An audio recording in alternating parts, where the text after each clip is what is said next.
3 billion human lives ended on August 29, 1997. The survivors of the nuclear fire called the war Judgment Day. They lived only to face a new nightmare, the war against the machines.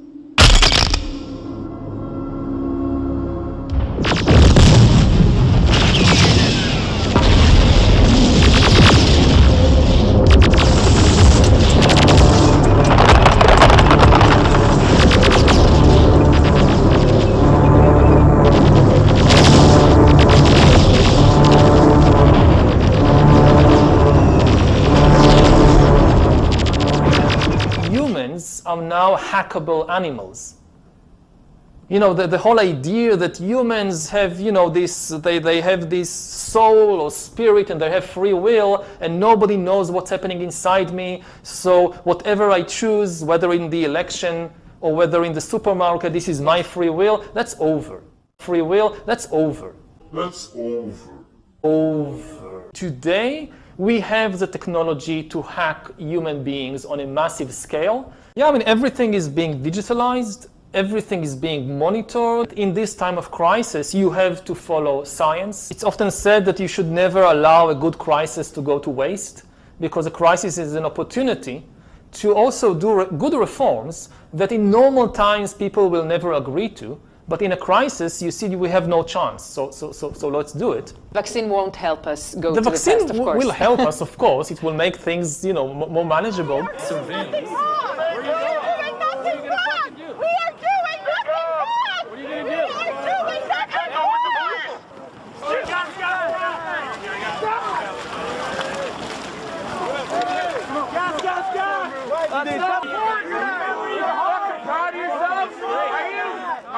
All right, you've been assaulted. Are you okay? Morning, guys.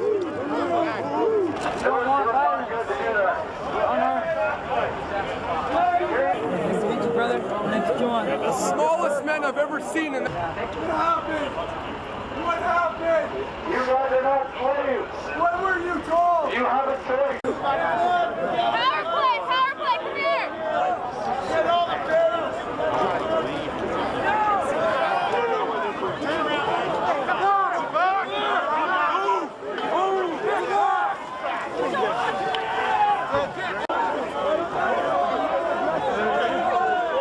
Former President Donald Trump says he would recommend people get the COVID vaccine.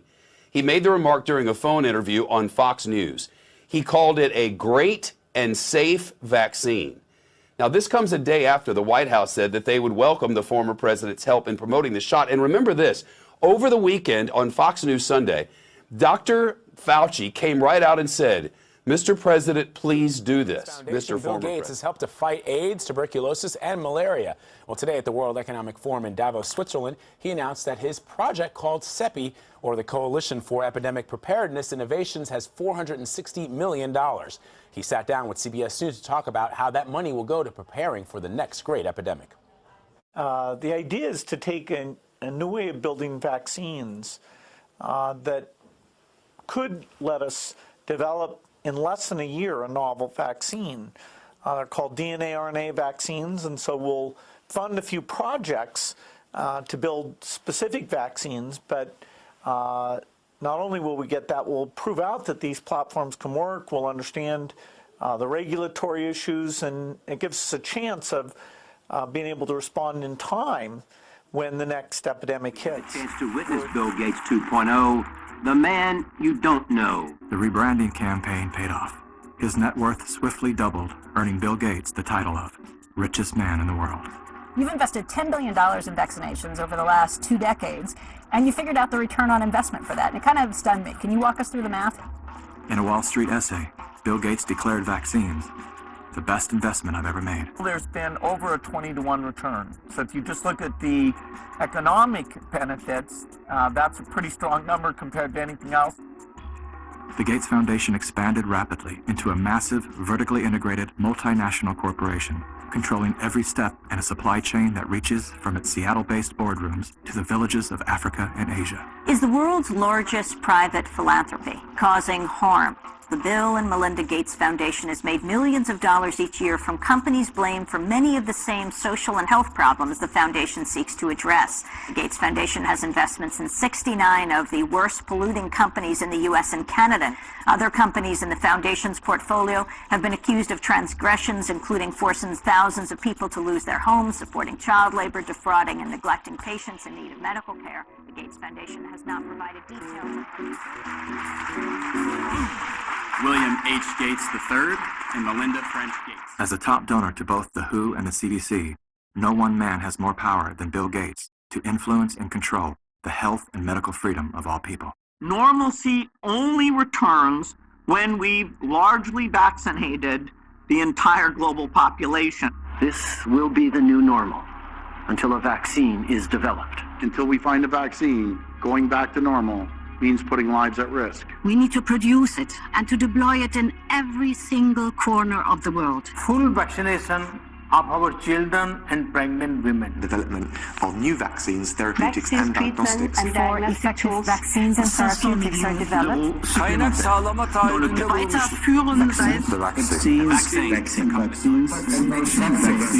We've already bought the syringes. We already know where it's going to happen. We're thinking about what that's going to be. It's all part of this plan. Our military is now being mobilized, so at the end of the year, we're going to be able to give it to a lot of people very, very rapidly. In 1986, President Ronald Reagan signed the National Childhood Vaccine Injury Act, granting total immunity to vaccine manufacturers. After a decade of lawsuits related to vaccine injuries and deaths, vaccine makers were going bankrupt.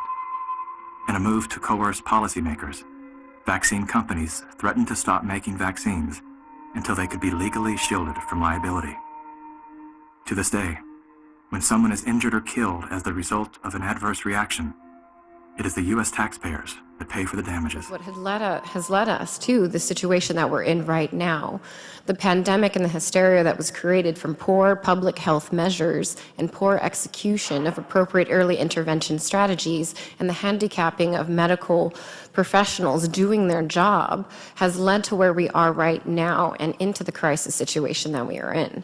I will use several key case studies that will represent larger descriptive statistical information for what I'm going to speak of. But when I was in New York, and what continues to happen today, is that many of them are not dying from COVID. Now, many people don't know about me is that I'm actually a master's prepared biochemist, and I have worked extensively with the HIV virus, tracking genetic mutations. So I feel very comfortable going toe-to-toe with some of these doctors here, although I am not a doctor, I'm just a nurse. But what we saw in these front lines, we knew what was happening.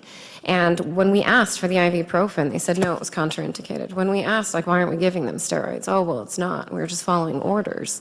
Following orders has led to the sheer number of deaths that has occurred in these hospitals. I didn't see a single patient died of COVID. I've seen a substantial number of patients die of negligence and medical malfeasance. When I was on the front lines of New York, I'm unfortunately known globally viral as the nurse that was in the break room sobbing, saying that they were murdering my patients. The pharmaceutical companies had gone into those hospitals and decided to practice, I guess you can say, on the minorities, on the disadvantaged, on the marginalized populations that we know that we had no advocates for, because the very agencies that should have been protecting them were closed because we were sheltering in place. Now, while I was there and I saw that the pharmaceutical companies were rolling out remdesivir onto the patients, I tried to get a hold of the IRBs, I tried to get a hold of my appropriate chain of command, I tried CMS, I tried Department of Health. And they rolled out remdesivir onto a substantial number of patients for which we all saw it was killing the patients. And now it's the FDA-approved drug that is continuing to kill patients in the United States.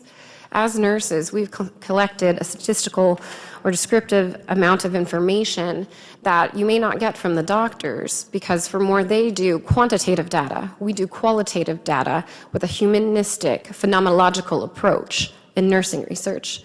And so we've collected the data from all of these patients across the country from which we have been helping patients, because I formed the organization American Frontline Nurses and the Advocacy Network so nurses could advocate for these patients. And all of this data pool shows that as these patients get remdesivir, they have a less than 25% chance of survival if they get more than 2 doses. Now they're rolling it out on children as well and into the nursing homes or skilled nursing facilities as early intervention, when, as Dr. Pierre Corey and Dr. Merrick have already demonstrated, that there are cost-effective medications out there, and we are going to see the amplification of death across our country. And we haven't even touched on the vaccines, for which all of our expert panels have already very well described that situation, so I won't touch on that, since many of them are by far superior to me than even I could ever hope to be. But I can tell you that 2 days ago, I flew out my first 10-year-old with a heart attack, and I had to fight the doctor in the ER because he's like, 10-year-olds don't have heart attacks. And I argued back and forth for 30 minutes to force his hand to get an EKG, to find out that he had almost a complete STEMI, which is ST elevated myocardial infarction, for which you could see it lit up on the 12-lead EKG. And he's like, well, that's not possible. And I'm like, well, he was just vaccinated yesterday. It is very much possible. At any given time, people are getting a hold of me and the nurse advocates at American Frontline Nurses to help advocate, because as you've seen, there is victim shaming, that it's anxiety, it's this. But in actuality, if they put down that it was a vaccine injury, the physician, the corporation, the hospital, the clinic, they actually won't get reimbursed, so it gets labeled as anxiety or neuropathy or Guillain-Barré syndrome, when in actuality, it's very realistically a vaccine injury. Now, I'm not, even though I founded American Frontline Nurses, I've traveled extensively to South America, India, and South Africa, working in hot zones, stopping the spread of the virus, and working with early intervention. And nowhere in those countries, in developing nations, do I see these issues that we see here in the United States. This is an important initiative, and I encourage other governments to join in as well. We need to work together, and not just on vaccines. Canada believes that a strong, coordinated response across the world and across sectors is essential. This pandemic has provided an opportunity for a reset. This is our chance to accelerate our pre-pandemic efforts to reimagine economic systems that actually address global challenges like extreme poverty, inequality, and climate change. Thank you. I'm delighted to see Prime Minister Trudeau. We've had a chance to speak on the telephone. Canada and Israel have had superb relations. There's a foundation there to make these relations even stronger, in fact, very practical things that are of interest to both our peoples, and I look forward to having that conversation with you. Now, I'm inviting you to Israel at your earliest opportunity. Indeed, it would be a pleasure to return to Israel when it works out. But in general, this is really about starting a conversation to continue the very strong friendship and relationship between Canada and Israel. We have many issues to talk about, to discuss, but also many issues to collaborate on.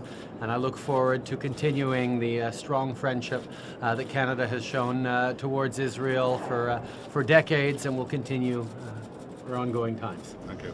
Thank you, Jesse. Thank you. Hacking organisms, elites may gain the power to re-engineer the future of life itself. Because once you can hack something, you can usually also engineer it. Natural selection is replaced by intelligent design. The era of inorganic life is now beginning.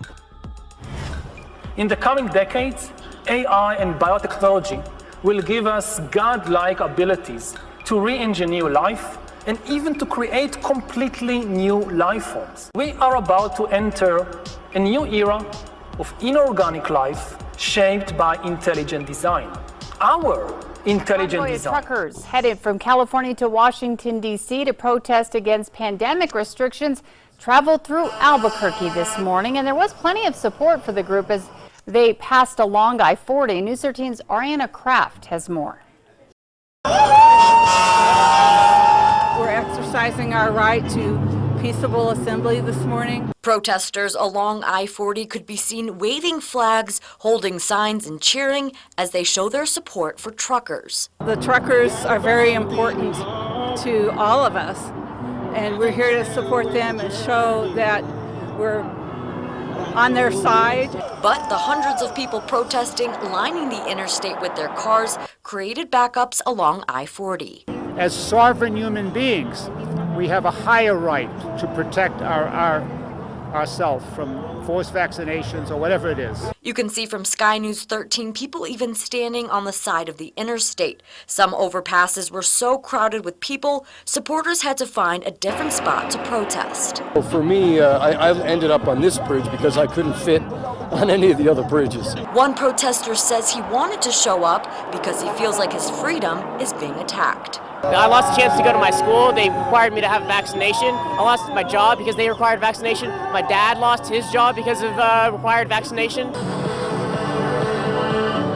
And this all follows the recent Canadian truckers' protest, which also caused traffic issues, shutting down busy streets. I actually got pretty emotional coming down I-40, and I saw all these people on the bridge. It was very inspiring to see the patriotism. Ariana Kraft, KRQE News 13.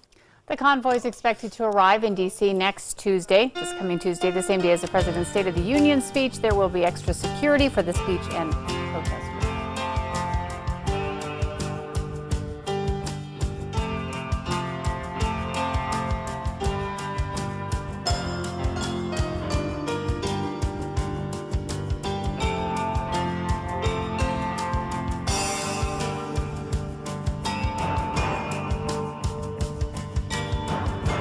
The sun go down to the water and see the women weeping there, and then go out into the mountain, and then they are all weeping too. Father, why are all the women weeping? They are all weeping for their men. Then why are all the men there weeping? They are weeping back.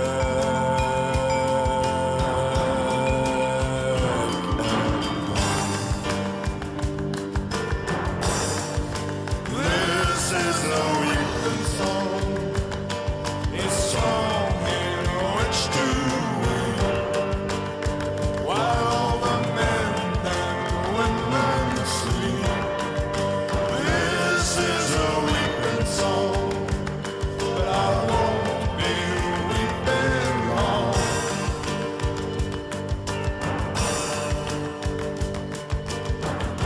Father, why are all the children weeping? Oh, they are merely crying, son. Oh, are they merely crying, father? Yes, to reaping is yet to This is a weeping song, a song in which to weep, while all the little children sleep. This is a weeping song, but I won't be weeping long.